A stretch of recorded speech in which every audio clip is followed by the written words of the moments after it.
Imam Besar Habib Rizik Syihab. Kami bersamamu Imam Besar Habib Rizik Syihab.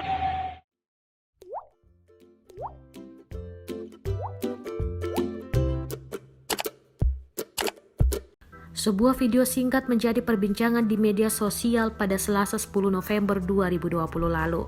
Dalam video berdurasi 17 detik itu, tampak deretan prajurit TNI yang duduk di bagian belakang sebuah truk yang melaju kencang. Si perekam video kemudian berteriak, "On the way bandara, persiapan pengamanan Imam Besar Habib Rizik Syihab. Kami bersamamu Imam Besar Habib Rizik Syihab. Takbir Allahu Akbar."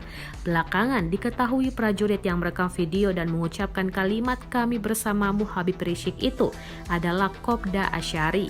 Ia adalah personel Kompi A Yonsikon 11 Matraman, Jakarta Pusat. Kopda Asyari dan rekan-rekannya saat itu berangkat dari Satuan Yonsikon 11 Matraman, Jakarta Pusat dengan menggunakan truk militer NPS dan duduk di bagian belakang truk bersama rekan-rekannya. Mereka saat itu tengah menuju Bandara Soekarno-Hatta. Sekitar pukul 10 waktu Indonesia Barat saat melintas di Jalan Jatinegara, Jakarta Timur, yang bersangkutan mengambil atau merekam video dan memberikan komentar tentang tugas yang berbeda dengan tugas yang diberikan oleh Komando untuk Pengamanan Objek Vital Nasional Bandara Soekarno-Hatta, ungkap pejabat sementara atau PJS Kapendam Jaya Kolonel Infantri Refki Efriadana Edward dalam keterangan persnya Rabu 11 November 2020. Akibat rekaman video itu, Kopda Asyari langsung dijatuhi sanksi.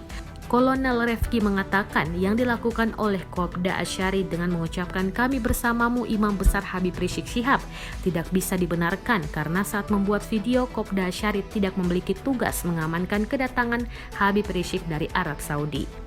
Kolonel Refki menegaskan perbuatan Kopda Asyari tidak bisa dibenarkan. Refki menekankan tindakan Kopda Asyari itu bertentangan dengan hukum disiplin militer. Dukungan secara pribadi menurutnya sebenarnya merupakan hak seseorang. Namun ketika sedang bertugas, prajurit harusnya netral.